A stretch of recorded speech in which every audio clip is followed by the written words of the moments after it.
Assalamualaikum warahmatullahi wabarakatuh. Baiklah, saya akan melanjutkan pertanyaan yang kedua, yaitu jelaskan aliran mazhab dalam kajian ilmu fikih dan jelaskan biografi singkat dari imam mazhab tersebut. Yang pertama yaitu mazhab Hanafi. Mazhab Hanafi didirikan oleh Nu'man bin Tsabit bin Zudhi At-Taimi atau yang biasa dikenal dengan nama Imam Hanafi. Beliau tinggal di Kufah, lahir pada tahun 80 Hijriah dan wafat pada tahun 150 Hijriah. Kufah merupakan sebuah kota yang mencapai puncak kemajuan di Irak. Sehingga pada saat banyaknya muncul persoalan, dapat mereka pecahkan melalui pendapat, analogi, dan kias kahfi. Karyanya yang paling terkenal yaitu Fikih Akbar atau biasa disebut dengan fikih besar. Keistimewaan Abu Hanifah yaitu beliau sangat ahli dalam bidang kias dan ilmu fikih.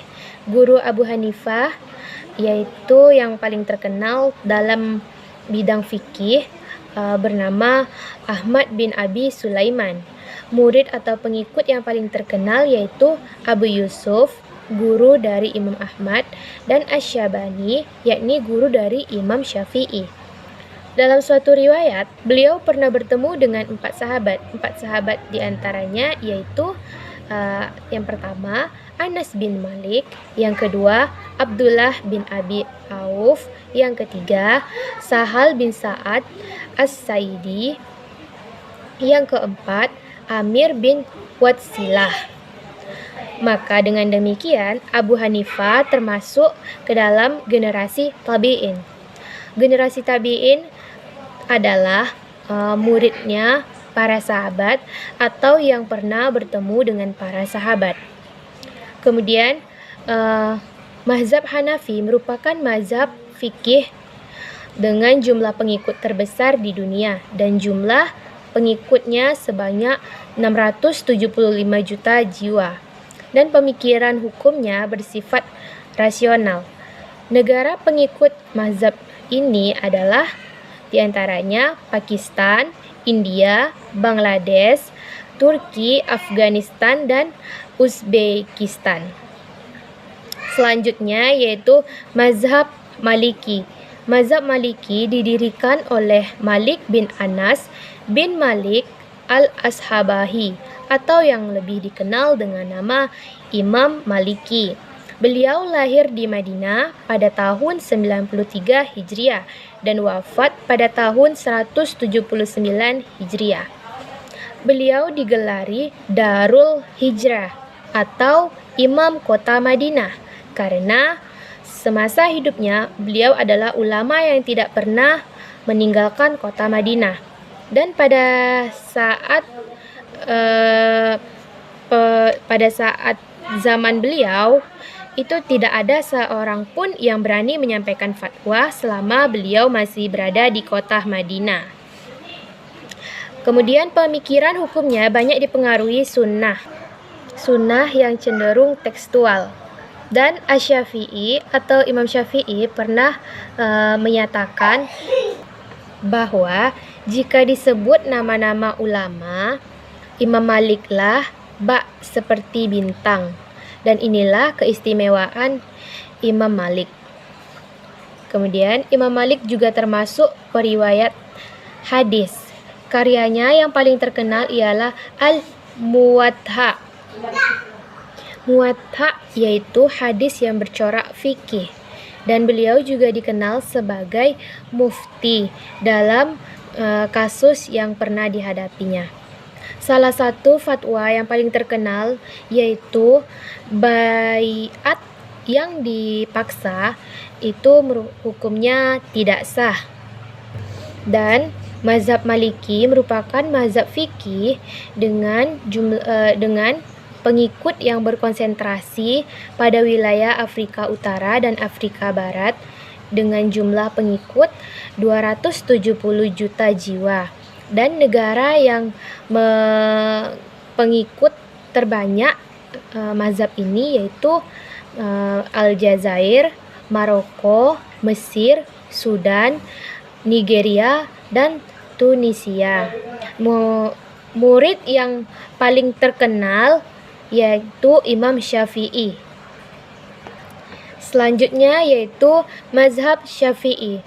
Mazhab Syafi'i didirikan oleh Muhammad bin Idris bin Abbas bin Utsman bin Syafi'i al-Hashimi al-Quraisy atau lebih dikenal dengan nama Imam Syafi'i. Beliau lahir di Gaza pada tahun 150 Hijriah dan wafat pada tahun 204 Hijriah di Mesir. Guru belajar fikih beliau yaitu Muhammad bin Hasan. Corak pemikirannya yaitu konvergensi atau pertemuan antara rasionalis dan tradisionalis. Gelar beliau yaitu Nashirus Sunnah atau Imam Penolong Sunnah. Selain berdasarkan pada Al-Quran, Sunnah, Ijma', beliau juga berpegang teguh pada Qiyas. Beliau juga disebut sebagai orang pertama yang membukukan ilmu ushul fikih. Karyanya yang paling terkenal yaitu Al-Um dan Ar-Risalah. Dan kemudian ada dua pendapat yang paling terkenal darinya, yaitu yang pertama Qaul Qadim dan yang kedua Qaul Jadid. Qaul Qadim atau pendapat lama, Qaul Jadid atau pendapat baru. Baiklah, yang pertama Qaul Qadim yaitu pendapat lama, yaitu pendapat lama Imam Syafi'i pada saat beliau tinggal di Baghdad, dan disinilah beliau banyak membuat karya, fatwa dan sebagainya, sehingga dikumpulkan dalam satu buku yang disebut dengan Al-Hujjah yang dijadikan representasi untuk pendapat lamanya. Dan kemudian Qaul Jadid atau pendapat baru yaitu pendapat Imam Syafi'i pada saat beliau tinggal di Mesir. Dan kitab Al-Um atau kitab induk inilah yang menjadi representasi untuk pendapat barunya.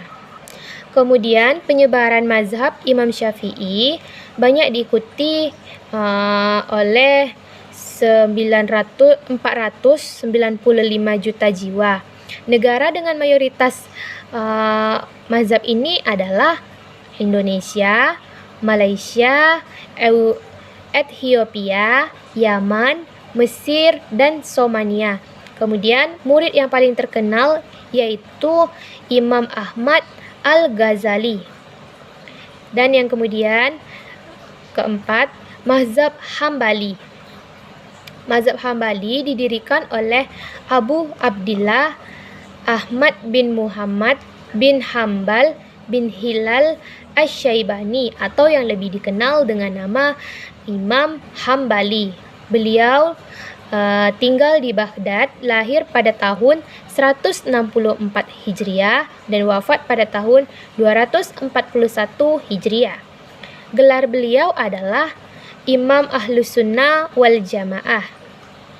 Pemberian gelar ini dilatar belakangi oleh suasana fitnah pada zaman beliau, yaitu ketika adanya paksaan dari pemerintah yang menyatakan bahwa Al-Quran adalah makhluk. Dan bagi mereka yang tidak sependapat dengan para pemerintah, itu akan disiksa bahkan sampai dihukum mati.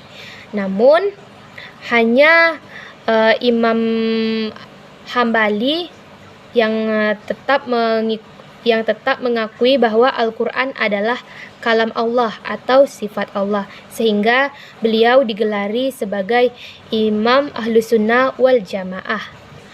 Beliau berguru pada Abu Yusuf dan Imam Syafi'i. Corak pemikirannya yaitu bersifat tradisionalis. Selain berdasarkan Al-Quran, Sunnah, ijtihad, beliau menggunakan hadis mursal dan qiyas jika terpaksa. Selain ahli hukum, beliau juga ahli hadis. Karyanya yang paling terkenal yaitu Musnad Ahmad dan kumpulan hadis-hadis Nabi Muhammad SAW. Kemudian, mazhab ini merupakan mazhab fikih dengan pengikut terkonsentrasi di Teluk Persia sebanyak 41 juta jiwa, dan negara pengikut mazhab ini diantaranya Arab Saudi, Uni Emirat Arab, dan Qatar. Kemudian murid terkenal yaitu Imam Bukhari. Baiklah, cukup sekian untuk penjelasan dari materi yang kedua. Wassalamualaikum warahmatullahi wabarakatuh.